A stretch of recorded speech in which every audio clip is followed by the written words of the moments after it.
ꯍꯧꯈꯤꯕ ꯆꯍꯤꯒꯤ ꯃꯦ 3ꯗꯒꯤ ꯊꯣꯛꯈꯤꯕ ꯏꯔꯥꯡ ꯑꯁꯤꯗ ꯍꯧꯖꯤꯛ ꯐꯥꯎꯕ ꯃꯤꯑꯣꯏ 16 ꯊꯤꯕ ꯈꯪꯗꯅ ꯂꯩꯔꯤ ꯍꯥꯏꯅ chief minister ꯑꯦꯟ.ꯕꯤꯔꯦꯟꯅ ꯐꯣꯡꯗꯣꯛꯈ꯭ꯔꯦ꯫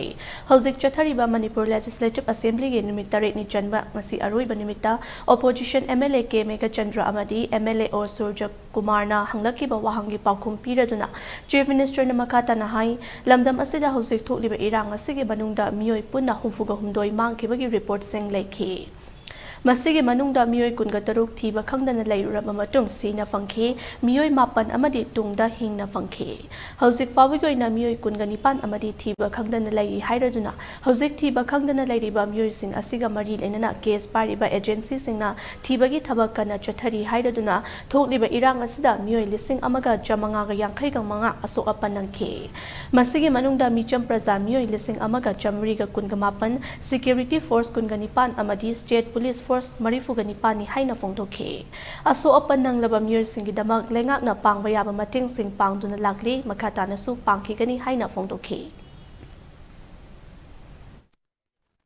Bullet injury 334 ni, splinter 24,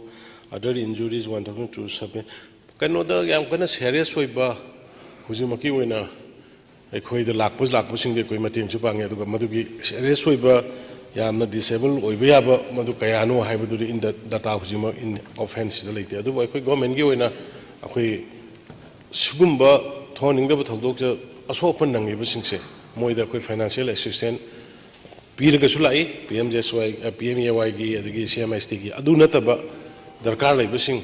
खरा एकोई गवर्नमेंट दगी मतुंग पांगनब सो कोई गवर्नमेंट की सिगी पॉलिसी दे अप्रूव तौरग लई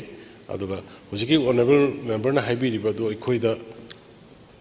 through somebody or honorable member no वर्षि आरे मागी डिटेल दुगा तौबिर खंगन बिरागा दे एकोई दुम मतिंग पांगनब अदु दनते अतै स्टेट सिदा लेरिबा बहुत हिलन लेवल इदा दुगुम्बा सुई इरांग सिके मरी लेना सोक पंद्रह तै सादन लेबसिंग दो एकोई दा लाकपा गवर्नमेंट दा लाकपा इन्फॉर्मेशन लाए लाकतबा कनागुम्बा केदोगो लेहोरगदि मदो एकोई फाइनेंशियल असिस्टेंस एकोई मतिंग पांगनब और इवन